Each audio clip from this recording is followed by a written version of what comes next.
Boa noite, que a paz esteja convosco, graça e paz.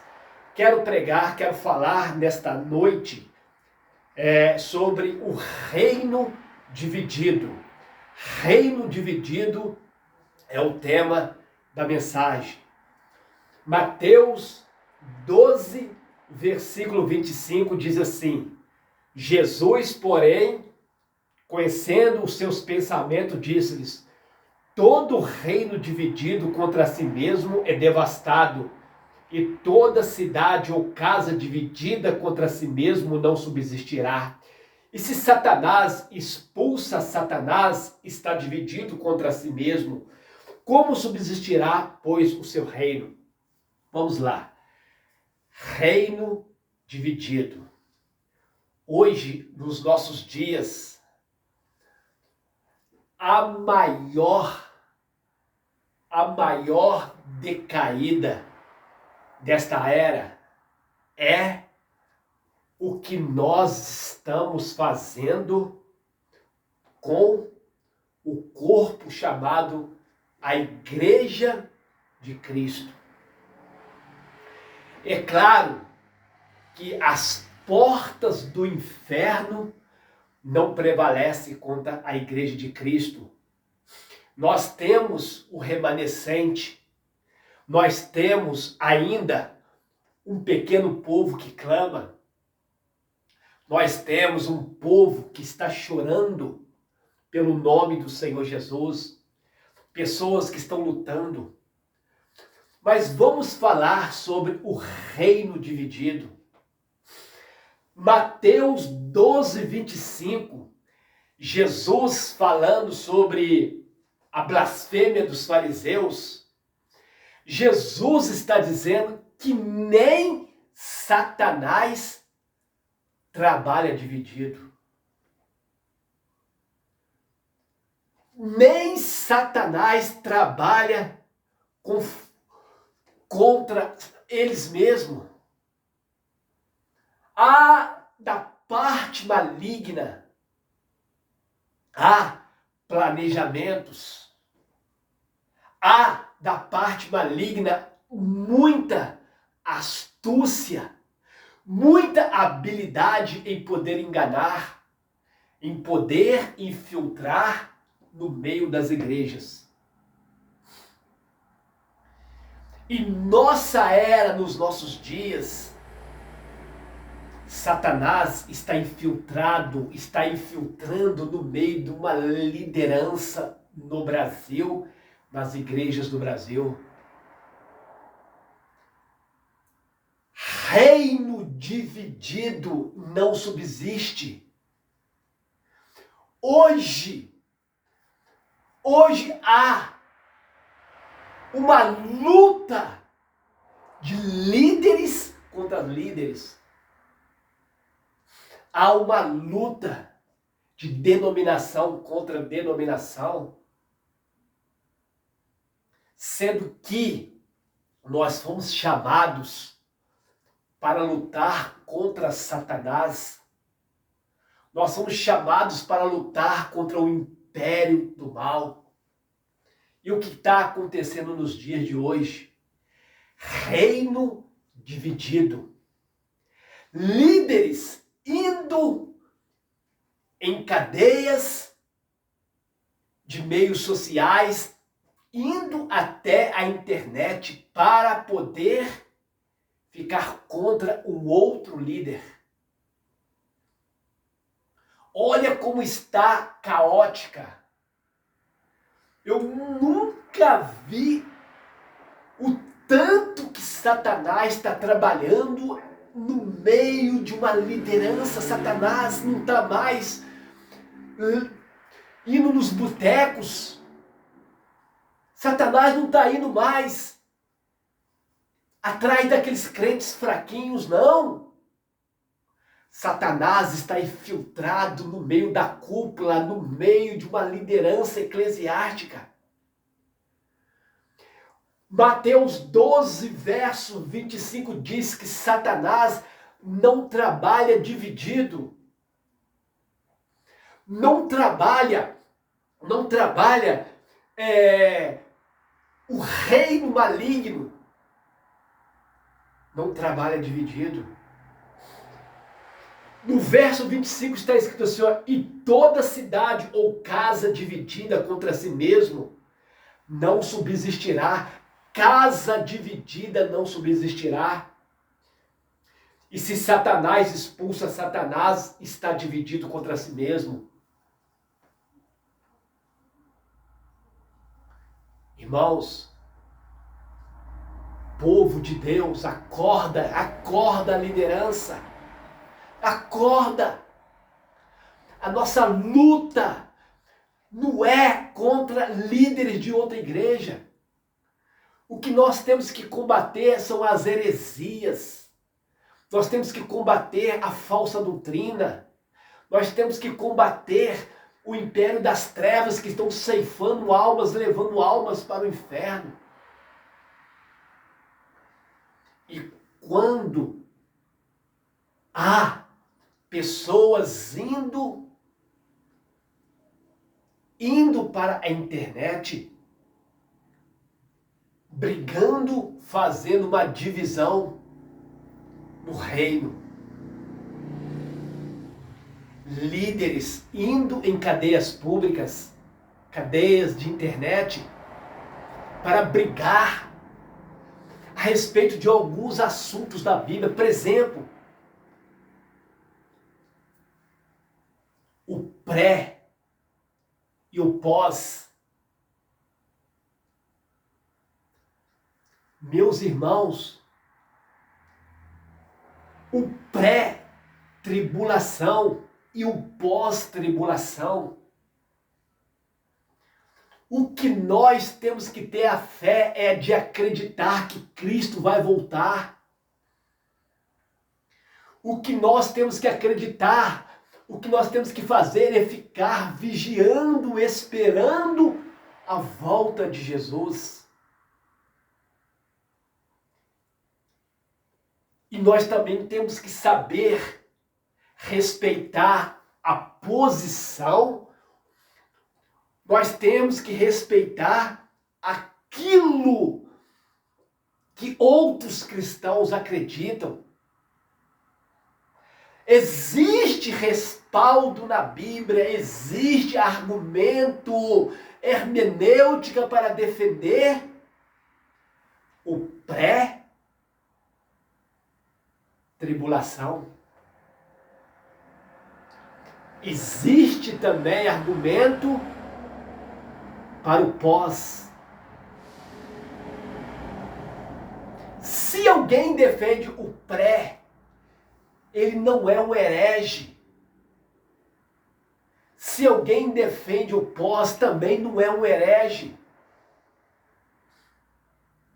Tem coisas na Bíblia que não é revelado na plenitude para o ser humano. Tem coisas na Bíblia que Deus nem deixa o homem, que Deus não deixa nós saber plenamente, para que nós não viemos nos engrandecer a nós mesmos, para que nós não viemos a ser doutores. Tem coisas que não é revelada 100% em plenitude. Vou te dar um exemplo. Abra comigo aí Deuteronômio 29, verso 29. Deuteronômio 29, 29 está escrito assim, ó. As coisas encobertas são para o Senhor nosso Deus. Porém, as reveladas são para nós e para os nossos filhos para sempre, para cumprirmos todas as palavras da lei. Tem coisas que não é revelada na forma plenitude para nós. Se nós entrarmos em debate acerca de pré-tribulação, tribulação ou pós-tribulação. Vai trazer confusão aos ouvintes, vai trazer questões loucas, nocivas para a perversão. Que proveito há? Está se convertendo alma, muito pelo contrário, está escandalizando a palavra do Senhor, porque muitas pessoas, o mundo ímpio, vê esses debates e vão dizer assim, ó, mas que coisa esquisita, pastores combatendo pastores, denominação combatendo denominação, líderes de nome, pessoas que sabem teologia, pessoas que sabem a teologia. A teologia não é para se brigar.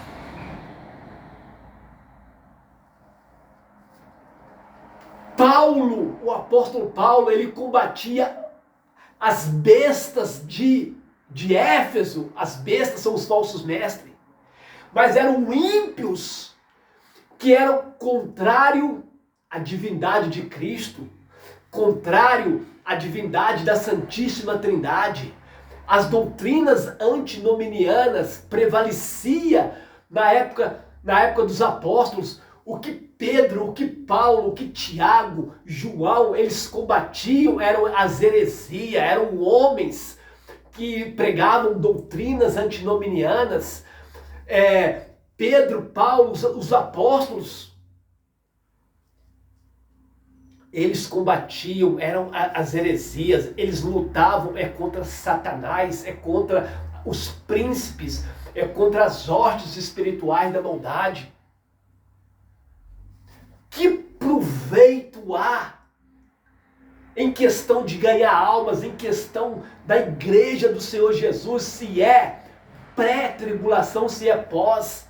Uma coisa nós temos que acreditar, é que o Senhor Jesus, ele vai voltar, então nós temos que ficar preparado.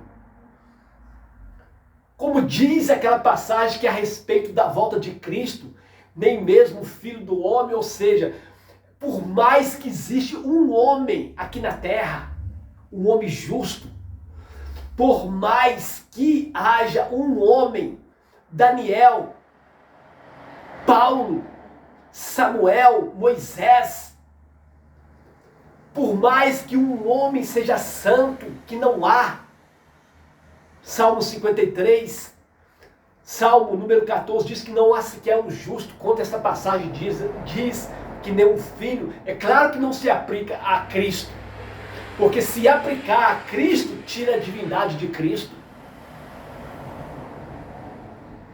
Se esse versículo, que nem um filho do homem, nós estamos tirando o atributo chamado onisciência. Onisciência é aquele que sabe tudo. É claro que Jesus sabe a volta dele, é claro que Cristo sabe a volta dele.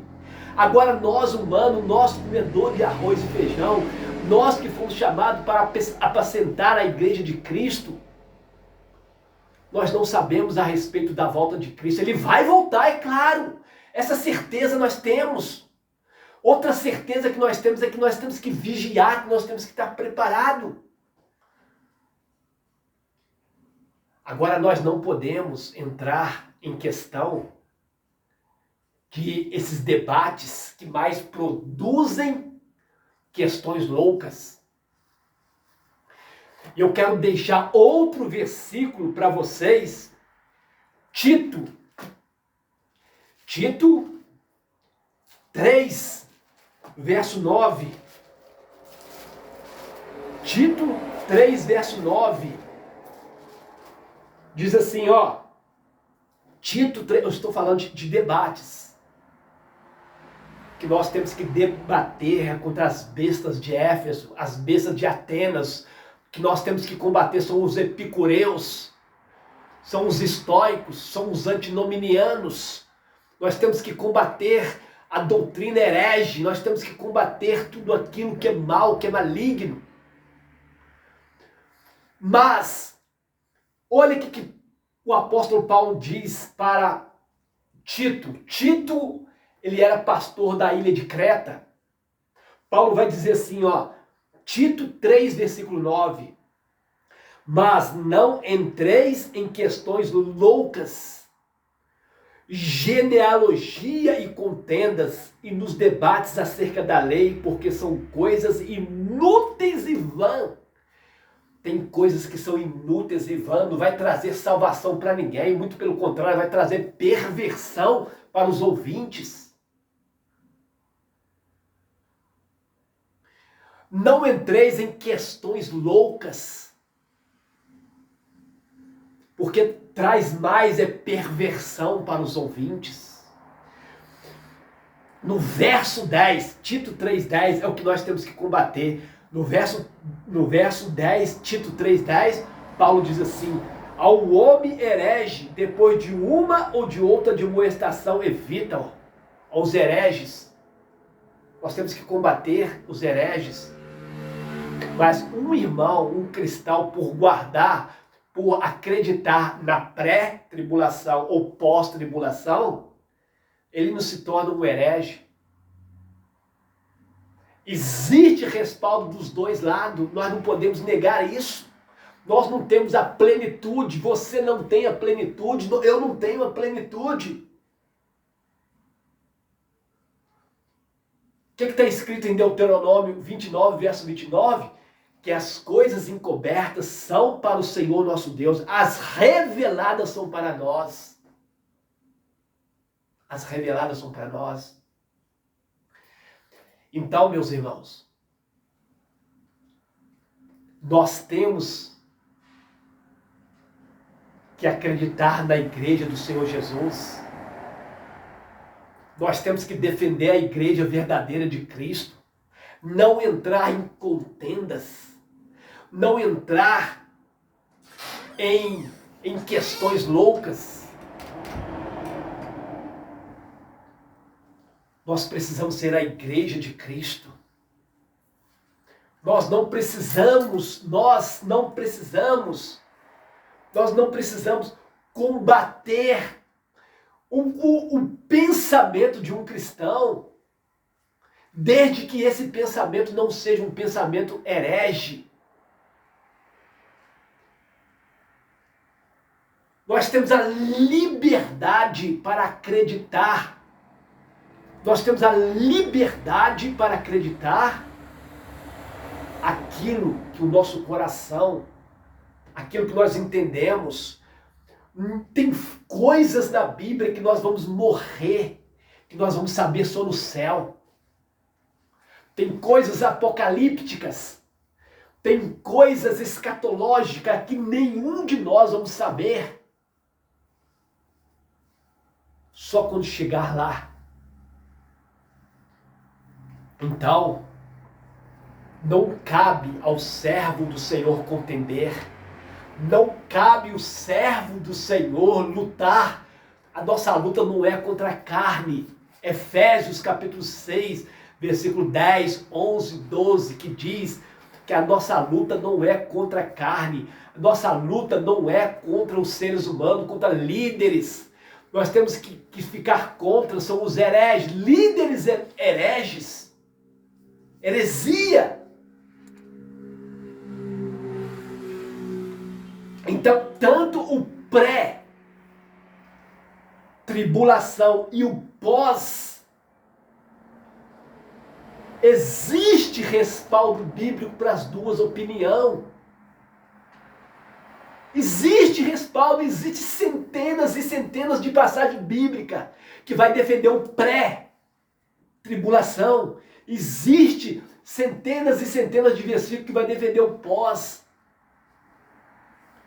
Então, meus irmãos, para finalizar, o que nós temos que fazer é Maranata. Ora, Senhor Jesus, venha. O que nós temos que fazer é esperar. Esperar. Tem coisas que nós vamos saber só lá na glória. Nós não temos que lutar. Nós não temos que combater os nossos irmãos, a igreja de Jesus. igrejas divididas, pastores divididos, comunidades divididas. Que reino é esse? Reino dividido. E a Bíblia, para finalizar, a Bíblia diz que reino dividido não subsiste. Se nós não mudarmos a nossa postura, muitas denominações, muitas igrejas vão cair. Porque a igreja de Éfeso, lá em Apocalipse, Jesus disse: se a igreja de Éfeso não voltasse ao primeiro amor, não voltasse à doutrina original, ela perderia a sua posição de castiçal. Sabe o que é perder a posição de castiçal? Perder a posição de igreja. Posição da parte de igreja no corpo de Cristo. E a Bíblia diz mais: quem está de pé, olhe e não caia. Eu deixo essa palavra para todos nós. Eu sou o pastor Antônio. Peço a vocês aí que esparrama essa mensagem. Que essa mensagem chega nos 4 cantos. Pai querido, eu abençoo todas essas vidas que estão me ouvindo. Pai, que Satanás não venha ser andar contra a igreja do Senhor, porque está escrito que as portas do inferno não vão prevalecer contra a tua igreja, em nome de Jesus.